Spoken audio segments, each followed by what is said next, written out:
పత్తారు అనే గ్రామంలో సాయిబాబా జన్మించారు. ఆయనని అందరూ బాబు అని పిలిచేవారు. ఆయనకు గోలీలాట, కర్రాబిళ్ళ బాగా నచ్చిన ఆటలు.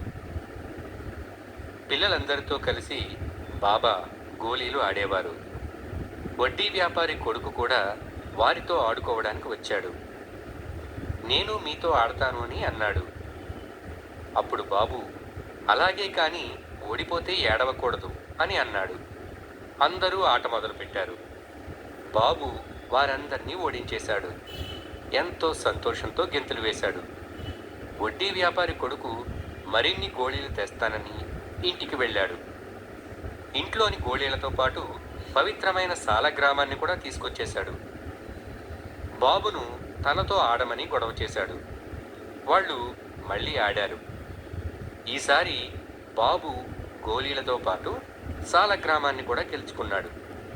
వడ్డీ వ్యాపారి కొడుకు ఏడుస్తూ వాళ్ళమ్మకు ఫిర్యాదు చేస్తానని వెళ్ళాడు. మిగిలిన వాళ్ళు భయపడి అక్కడి నుండి పారిపోయారు. వడ్డీ వ్యాపారి కొడుకు వాళ్ళమ్మతో తన గోళీలు, సాలగ్రామాన్ని బాబు లాక్కున్నాడని చెప్పాడు. వాళ్ళమ్మ అతని మాటలు నమ్మి బాబు దగ్గరికి వచ్చింది. బాబు, నువ్వు నా కొడుకుని మోసం చేసి తీసుకున్న గోళీలు, సాలగ్రామం ఇచ్చేసేయి అని గదమాయించింది. బాబు అవి తను గెలుచుకున్నానని, వాటిని ఇవ్వనని సాలగ్రామాన్ని నోట్లో వేసుకున్నాడు. వడ్డీ వ్యాపారి భార్య కోపంతో బాబును కొట్టి నోరు తెరవమంది. బాబు నోరు తెరిచాడు. నోటిలో 14 లోకాలు కనిపించాయి. ఆమె నిర్ఘాంతపోయి, ఎవరు నీవు? నీవు భగవంతుని అవతారానివై ఉంటావు, నన్ను క్షమించు బాబు అంటూ ఏడుస్తూ బాబా కాళ్లపై పడి వేడుకుంది. బాబా షిరిడీకి వచ్చుట. బాబా చిన్న వయసు నుండి శివాలయానికి వెళ్ళేవారు. దానితో పాటు పవిత్ర ఖురాన్ కూడా పఠించేవారు.